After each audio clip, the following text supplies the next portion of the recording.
Avant de quitter votre emploi, Robert Kiyosaki, l'auteur du livre à succès Père riche, Père pauvre, nous donne dans son livre les fondamentaux qui font le succès des entrepreneurs prospères. Leçon numéro 1, une entreprise prospère naît avant même sa création. Robert Kiyosaki explique qu'une des raisons qui a amené son entreprise à faire faillite, une entreprise de porte-monnaie pour surfeurs, a été qu'il n'avait pas suffisamment prêté attention aux détails. La réussite fulgurante de son entreprise le fit devenir arrogant et prétentieux. Une entreprise mal planifiée est soumise au risque important de faire faillite, qu'elle connaisse ou non du succès dès le début. Le dur labeur masque souvent les lacunes de la planification. Une jeune entreprise mal planifiée peut être capable de survivre tant et aussi longtemps que l'entrepreneur travaille dur et tient ensemble tous les morceaux avec sa seule détermination. Autrement dit, le dur labeur peut masquer les lacunes de la planification et empêcher l'entreprise de s'effondrer. Le monde est rempli de millions de petits entrepreneurs qui arrivent à maintenir des entreprises souvent chancelantes grâce à leur travail et à leur acharnement et avec des bouts de scotch. Or, dès qu'ils cessent de travailler, l'entreprise tombe en pièces et coule. L'épuisement est l'une des principales raisons pour lesquelles les petites entreprises connaissent un taux d'échec aussi élevé. Le travail de l'entrepreneur consiste à planifier une entreprise. Leçon numéro 2. Apprenez à tirer parti de la malchance. Ironiquement, ce sont les erreurs qui rendent les gens plus intelligents, car ils en tirent un enseignement. L'échec est essentiel à la réussite. Il y a deux raisons principales pour lesquelles les entrepreneurs échouent. Premièrement, celui qui rêve de devenir entrepreneur a tellement peur d'échouer que cela le paralyse et l'empêche d'agir. Ces excuses sont généralement les suivantes. Pas assez d'argent, trop risqué, le monde n'est pas propice, une famille à nourrir, etc. Deuxièmement, celui qui rêve de devenir entrepreneur n'a pas connu suffisamment d'échecs. Un grand nombre de propriétaires de petites entreprises et de travailleurs autonomes réussissent jusqu'à un certain point et puis abandonnent toute croissance. Leur entreprise plafonne ou commence à péricliter. Elle atteint une certaine envergure et puis cesse de croître. La peur de l'échec est la principale raison pour laquelle tant de gens ne réussissent pas ou ne sont pas aussi prospères qu'ils souhaiteraient l'être. Le but d'un entrepreneur est de fixer de nouveaux buts, d'élaborer un plan, à faire des erreurs et à prendre le risque d'échouer. Leçon numéro 3. Faites la distinction entre votre emploi et votre travail. Quelle est la différence entre emploi et travail ? On nous paie pour occuper un emploi, mais on ne reçoit pas de salaire pour un travail comme faire ses devoirs. Plus on fait des devoirs, plus le salaire associé à notre emploi sera élevé. Les gens qui ne font pas leurs devoirs gagnent moins d'argent, qu'ils soient employés ou entrepreneurs. De nombreux entrepreneurs quittent leur emploi sans faire leurs devoirs. C'est pour cette raison qu'autant de petites entreprises font faillite ou sont en difficulté. Avant de quitter votre emploi, vous devez comprendre qu'une entreprise repose sur la combinaison de plusieurs tâches différentes. Si un employé réussit très bien, par exemple dans le domaine de la vente, cela ne veut pas forcément dire qu'il réussira en affaires. La vente est bien évidemment indispensable, mais elle n'est qu'un des nombreux aspects des activités d'une entreprise. Et si une entreprise est en difficulté, c'est sans doute parce que un ou plusieurs emplois sont inexistants ou mal comblés. Avant de quitter votre emploi, le futur entrepreneur doit faire ses devoirs. C'est-à-dire qu'il doit s'assurer que les 5 fonctions du triangle pays seront remplies. En 1, le produit, les aspects juridiques, les systèmes, la communication et le cash flow. Si l'entrepreneur fait preuve d'incompétence dans un ou plusieurs de ces paliers, l'entreprise court le risque de faire faillite, d'éprouver des difficultés financières ou encore stagner. Tout entrepreneur se doit d'être capable de vendre. C'est une des capacités de base. La majorité des entrepreneurs sont de mauvais vendeurs, ce qui signifie qu'ils sont incapables de réussir et de réunir des fonds. Cette incapacité est peut-être la principale raison qui fait que la plupart d'entre eux abandonnent et réintègrent leur emploi. Si vous ne savez pas vendre, vous ne serez jamais un bon entrepreneur. Apprenez à vendre et continuez à apprendre. Ce qui distingue nettement le propriétaire d'une petite entreprise d'un propriétaire d'une grande entreprise est la compréhension de l'importance qu'ont les systèmes et les réseaux. Leçon numéro 4. L'intelligence scolaire vs l'intelligence de la rue. Qu'est-ce qui est le plus important? En réalité, les deux. Pour réussir en tant qu'entrepreneur, votre équipe et vous devez avoir une intelligence scolaire et une intelligence de la rue. Tandis que les 5 paliers exigent une intelligence de la rue, certains paliers, comme les aspects juridiques ou le cash flow, exigent l'intervention d'un professionnel ayant reçu une éducation formelle.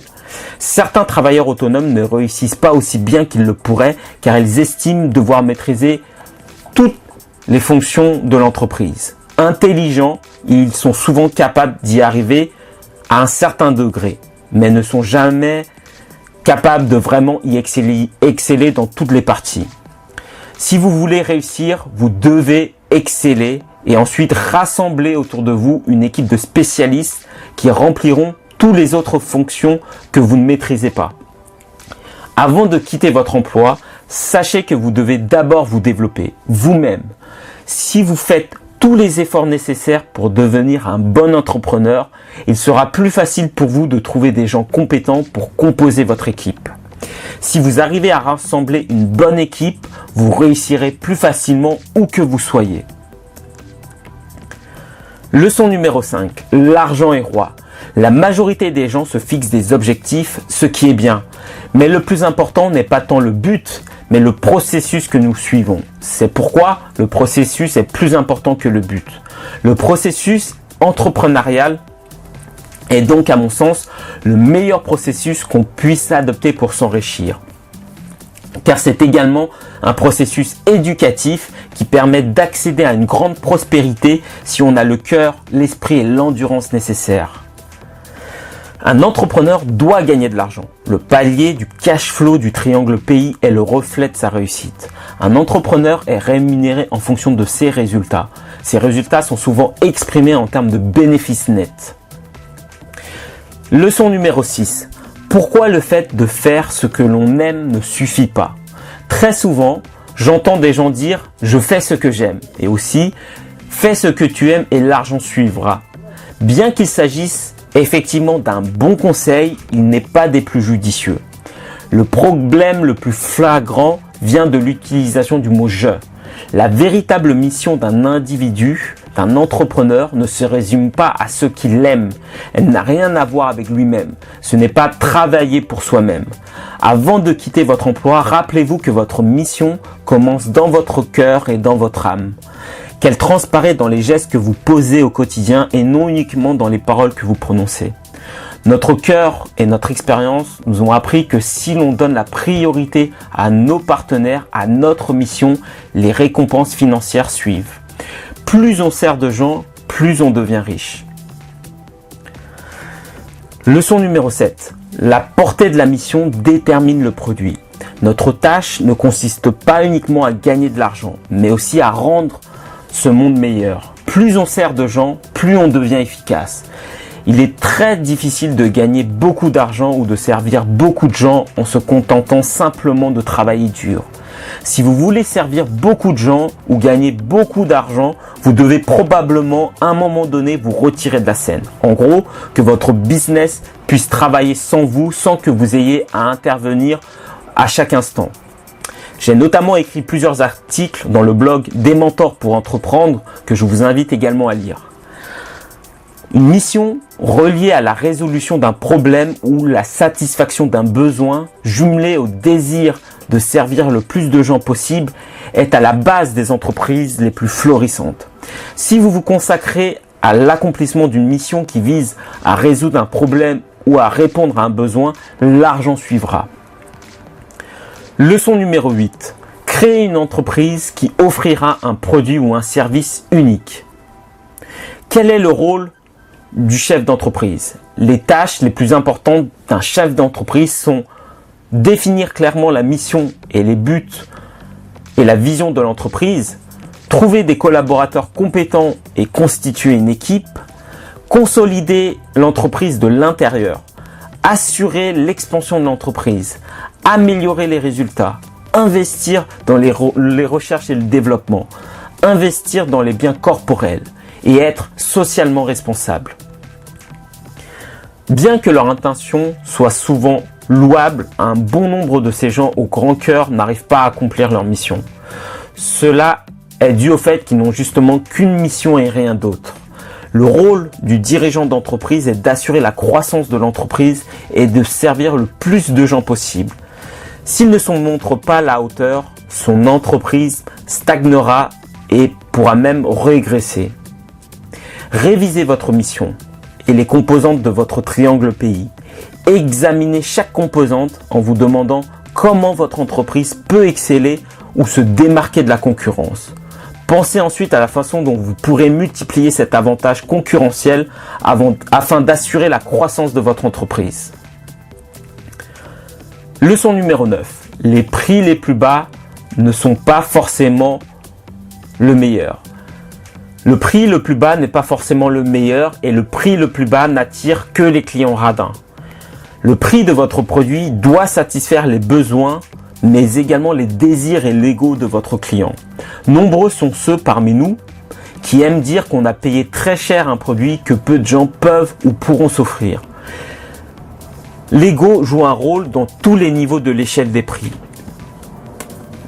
Un avantage concurrentiel basé sur la qualité du produit se traduira par une plus grande marge bénéficiaire et une clientèle mieux nantie. Une erreur que font fréquemment les nouveaux dirigeants d'entreprise est de viser une clientèle trop vaste. Ils tiennent pour acquis que n'importe qui est un client potentiel. Les clients doivent faire l'objet d'une présélection. Il est souvent préférable de ne pas avoir de clients que d'avoir de mauvais clients. Non seulement vous ne ferez pas de profit avec un mauvais client, mais en plus, vous pourriez rater des occasions et parfois même perdre de l'argent. Leçon numéro 10. Sachez quand quitter votre emploi. Premièrement, analysez votre attitude. On ne devient pas un entrepreneur uniquement pour s'enrichir. Il y a des moyens beaucoup plus faciles pour arriver à cette fin. Si vous n'aimez pas le monde des affaires ou les défis que pose la gestion d'une entreprise, alors l'entrepreneuriat n'est sans doute pas fait pour vous. Deuxièmement, acquérez le plus d'expérience possible aux 5 paliers du triangle pays. Au lieu de choisir un emploi en fonction du salaire, choisissez-le en fonction de l'expérience qu'il vous apportera. 3. N'oubliez jamais que vente est égale revenu. Tous les entrepreneurs doivent exceller dans le domaine de la vente. Si vous n'êtes pas bon vendeur, vous devez acquérir le plus d'expérience possible dans ce domaine avant de quitter votre emploi. 4. Soyez optimiste, mais aussi impitoyable et honnête avec vous-même. 5. Apprenez à bien dépenser votre argent. Trop de gens éprouvent des difficultés financières parce qu'ils ne savent pas comment dépenser leur argent. J'ai vu beaucoup trop d'entrepreneurs se ruiner à force d'économiser. Par exemple, lorsque l'entreprise bat de l'aile, au lieu de consacrer davantage de ressources financières à la promotion, l'entrepreneur opte souvent pour une compression de ses dépenses afin d'économiser. De ce fait, son entreprise continue à péricliter. C'est prendre une mauvaise décision au mauvais moment. 6. Créez une entreprise pour vous faire la main. 7. Acceptez de demander de l'aide. L'arrogance est la cause de l'ignorance. 8. Trouvez un mentor. 9. Joignez-vous à un réseau d'entrepreneurs. 10. Demeurez fidèle au processus. L'entrepreneuriat est un processus et non pas un emploi ou une profession. Demeurez donc fidèle au processus et rappelez-vous que même si les temps sont durs, le processus vous donnera un aperçu de l'avenir qui vous attend. Si vous avez un grand but, votre mission doit être aussi forte afin de vous propulser tout au long du processus. Avec une grande mission, tout est possible.